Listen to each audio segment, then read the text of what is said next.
by you. Found the clue.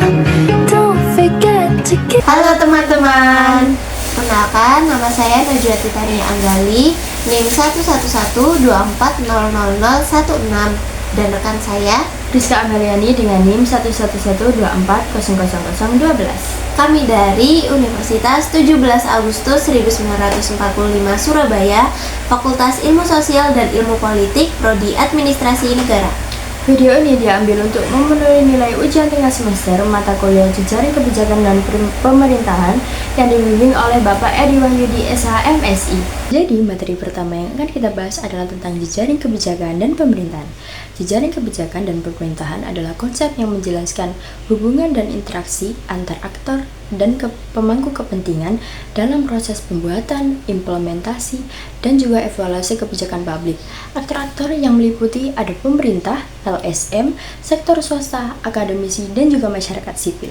Juga jejaring pemerintahan yaitu kerjasama antara lembaga pemerintahan dan non-pemerintahan yang berfungsi untuk menjadi mekanisme tata kelola yang melibatkan banyak pihak. Pentingnya jejaring terletak pada kemampuannya untuk meningkatkan kolaborasi, koordinasi, partisipasi publik, responsivitas, dan fleksibilitas. Selanjutnya ada komponen utama jejaring yang terdiri dari aktor yaitu LSM pemerintah, sektor swasta, dan juga komunitas. Lalu ada hubungan atau interaksi yaitu formal dan informal, kerjasama dan koordinasi. Selanjutnya adalah struktur jejaring yaitu sentralisasi dan desentralisasi, terbuka dan tertutup. Lalu ada tipe jejaring yaitu horizontal dan vertikal, kolaboratif, koordinatif, dan konsultatif. Yang terakhir ada tantangan, peluang, dan implementasi. Tantangan utama yang dihadapi oleh jejaring yaitu keterbatasan komunikasi, masalah kepercayaan antar aktor, dan kepentingan yang bertentangan.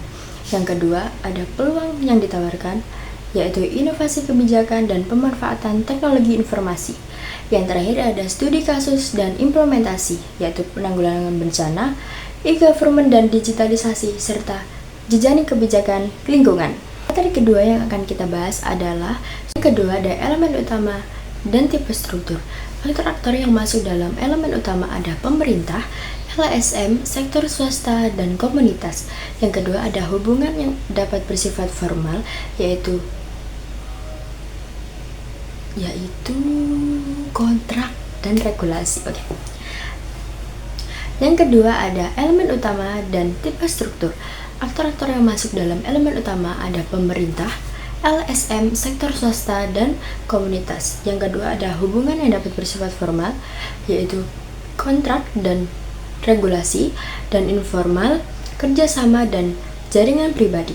Yang ketiga ada mekanisme koordinasi yaitu peraturan, pertemuan rutin, dan forum komunikasi. Yang keempat ada sumber daya yaitu keuangan, informasi, dan juga teknologi. Yang selanjutnya ada tipe struktur, ada dua yaitu berdasarkan kendali dan berdasarkan keterbukaan. Yang pertama berdasarkan kendali yaitu sentralisasi, yaitu pusat kendali ada di satu aktor yaitu pemerintah. Desentralisasi, pusat kendali ada di banyak aktor. Yang kedua ada berdasarkan keterbukaan. Yang pertama terbuka yaitu akses terbuka untuk aktor baru, dan yang kedua tertutup, hanya aktor-aktor tertentu yang terlibat. Materi selanjutnya yaitu teori jejaring dan modelnya. Teori jejaring dalam kebijakan publik menekankan pentingnya hubungan dan interaksi antar aktor seperti pemerintah, sektor swasta, NGO, serta masyarakat sipil dalam proses pengambilan keputusan dan pelaksanaan kebijakan.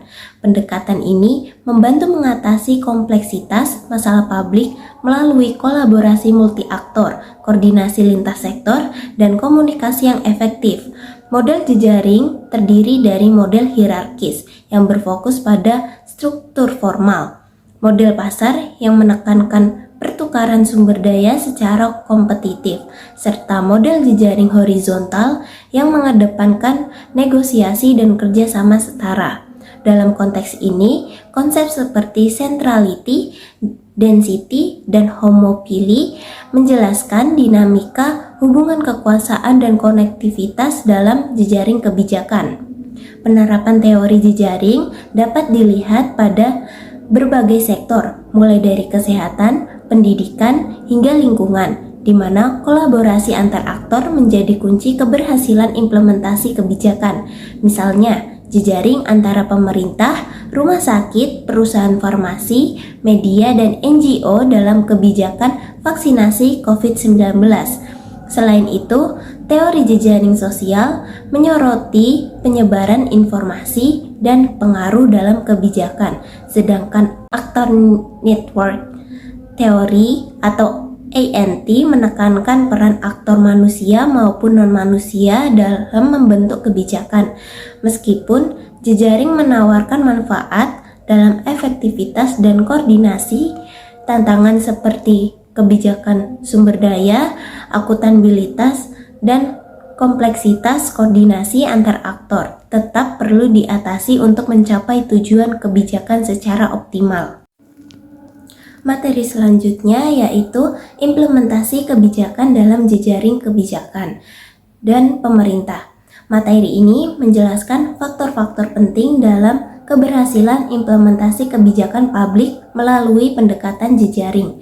Elemen kunci yang mendukung keberhasilan meliputi komunikasi efektif antar aktor untuk menghindari miskomunikasi, ketersediaan sumber daya seperti dana dan teknologi, dukungan politik dan komitmen dari pemimpin, serta kapasitas lembaga dalam mengelola program di berbagai level pemerintahan.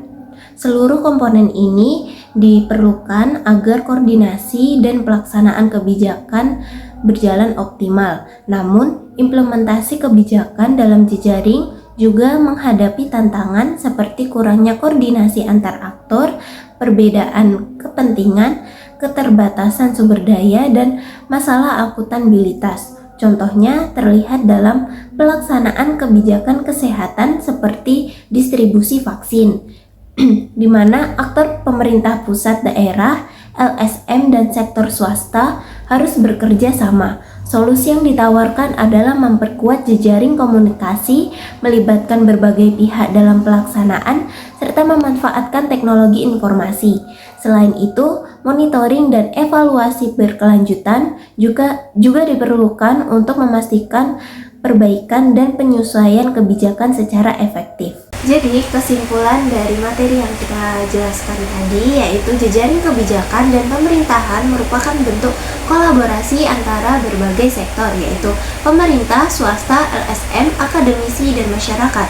Dalam proses perumusan hingga pelaksanaan kebijakan publik, kolaborasi ini penting karena masalah publik bersifat kompleks dan membutuhkan kerjasama lintas sektor agar kebijakan dapat berjalan efektif.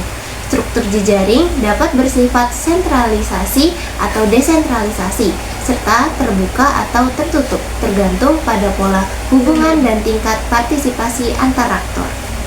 Keberhasilan jejaring kebijakan ditentukan oleh komunikasi yang efektif, komitmen politik, kapasitas lembaga, dan ketersediaan sumber daya.